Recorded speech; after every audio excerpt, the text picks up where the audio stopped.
Arbeidet som vegleiðari rättliga fjölbrott. Det handlar om öde emiskar parter av lönen till de läsande. Och det kan bara vara vi hjälpa dem att finna fram till vad det är till att läsa läsa. Att komma igång och hålla fast ut i utbyggningen det har varit sig. Och jag bara att de rätta löj till det här föringång. Vegleiðing i Føroyum begyndte i 1974, da vi fik HF-skøj og Føroyum studenterskoler. Og samtidig så fik vi et øjne HF-skøj i Susa og i Klaksvík. I 1981 så fik vi så øjne vegleiðing og studenterskoler stige. Og så var der nærmere vegleiðere sætter i højdøren. Vi havde meget orientering om valg af fag og valg af videre uddannelse, og for eksempel med valg af videre uddannelser, der var det meget vigtigt, at vi hjalp og så på deres ansøgningspapirer og eventuelt læste deres levnedsbeskrivelser igennem. Så det var på en helt anden måde, selvfølgelig også fordi det var internetsløse tider. Nærmere som ikke tænker i skolen, som kom her for at få vegleiðing, de skulle, altså de fyldte for nekv, så da blev det nekvar så, at sånne nærmere blev vist om man til, eller Føroyum som var ta nede i byen. Ja. Ja. Så vi kunne tage også mere af nærmere her i skolen. Ja. Og det var også, de var jo også meget interesserede i, hvordan deres økonomi kunne være, så vi havde en del forbindelse til Vegleiðararástevnuna i København og kunne henvise til dem. Det var meget med boliger nede, især nede. Det var sjældnere dengang, at folk tog andre steder hen. 17. Så vågte vi den her vegleiðara, som tog sig om at stående et vegleiðarfæle. Så i vegleiðing kommer til jeg meget under etter utbygging af hørpe. Mitt andre tog i nærmere skulle søge til Vegleiðararástevnuna. Og jeg mindes som det var i 1990 eller 1990, at vi stående et vegleiðarfæle. 18 år at Hansen Dias Dam Johansen og jeg hørte tog, så vi gamle Højdal om det. Mitt andre hørte vi et skøj og øje, som i indehalte lå taget op til udbyggingerne, man havde i Danmark. Hætter mente så, som fra løg, så vidt i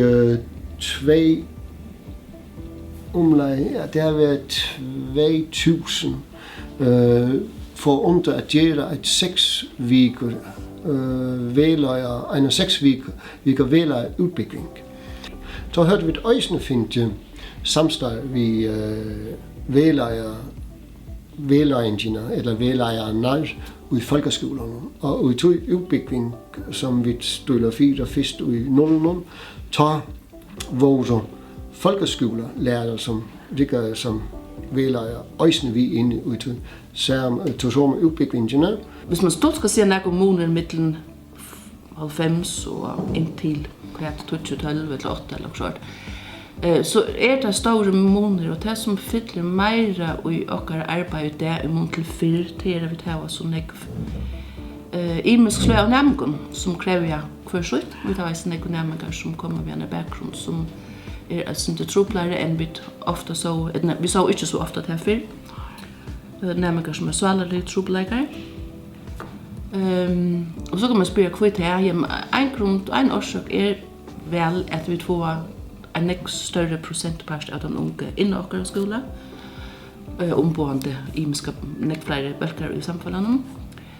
Og noe annet kan skaise en tendens i samfunnet, nærmengene stresser, depresjoner, som vi sørger som noe ærestevne i samfunnet. Men selv om det er stadigvæk å vele at den enkelte om vi utbygginger og vel og så videre, det fyller eisene, men det blir en helt øvelse i det at alt om vi utbygginger, det blir en stor jungla. Altså, det er ikke som firma bare peker etter omkring, og så er det så. Nå mulighetene og endeligere. Og før i tiden, der kunne vi ligesom nemt, det kan vi jo selvfølgelig stadigvæk, overskue de uddannelser, der er på Færøerne. Så kunne vi gå til Danmark, for der tog de fleste hen, og så videre ud i verden. Men det var mere diffust, fordi der var næsten ingen, der tog langt væk. Vel? Så det er jo helt anderledes nu. I 90'erne var jeg studievejleder på Studenterskolen i Højtelund, og i slutningen af 90'erne fik vi så oprettet en Altjørg skriftstue, hvor der kunne gøres ekstra indsats og sættes ressourcer af til at vejlede til videregående uddannelser i udlandet.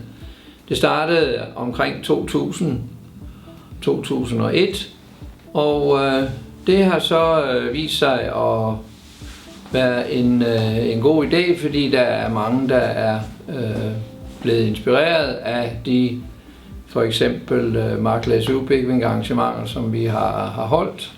Og nu er der cirka 200, der læser uden for Norden, og for 15 år siden, der var det altså en 25-30 stykker. Nu er Altjørg skriftstuen blevet integreret i Flåtskapacete, og stadigvæk så er hovedparten af vejledningsindsatsen, det går på at vejlede til videregående uddannelser i udlandet.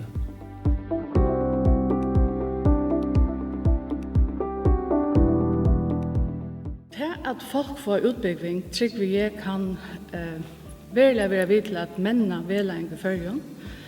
Altså man kan huske om einstaklingen. Folk bliver mere professionelle til at hjælpe til einstakker.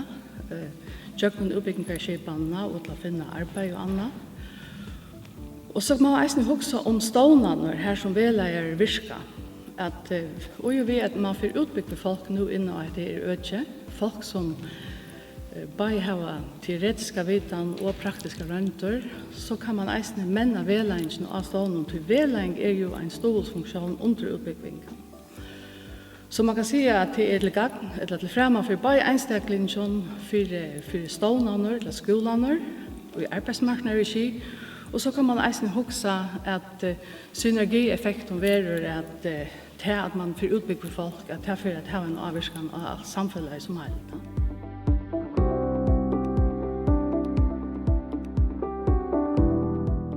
Det som jeg så ikke for meg er en Vegleiðarstova tilknyttet til vår skole og øtje. Her som vi som Vegleiðare kunne være tilknyttet at den imenske oppbyggingen som er i øtje. Og så har jeg fagligt omført her som vi kunne menna og stola for en øron i det daglige arbeidet. If we talk about career counseling in the Faroes, we are looking at a discipline which is still in a stage of infancy. We don't have that much experience. We have very little knowledge to back up the things that we are doing. So if we are to see it improve in such a way that we are able to help our clients in the most effective way, then we need to do something to help it improve and to help it develop. We need to view it, I think, in the same way as we view the Faroe Islands. The Faroe Islands is a small island archipelago which is trying to function and survive in a very globalized world, and that is that's quite difficult if we look at it, because the effects of globalization has or carries with it all the difficulties of, for example, the impact of economic crisis, political crisis, and at the same time social crisis, which are affecting the rest of the world. We feel these things affecting us as well, like a tsunami. And how can we survive if we are to tackle these things which affect us, in a very negative way? I think the only way to do that is through bilateral agreements.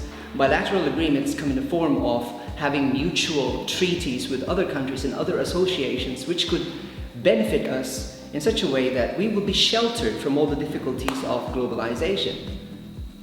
So, in essence, the only way to survive and for us to have a wonderful future, I mean, when we're looking at career counseling, then we must build bridges. It's easier, for example, for us to build walls. The Faroe Islands can build walls and protect itself from the effects of globalization. However, we've seen countries who've tried to do that. For example, China, many years ago, they have tried to separate themselves from the rest of the world by building a closed-door policy. And after about 10 years, when they tried to open the doors again, they saw that they were about so many years behind the rest of the entire world. Career counseling can benefit from all the contacts and the collaborations that we can have with other countries and other interest groups who have a stake in seeing our clients develop in terms of career management. So in a way, I think the best way to do this is really to build bridges.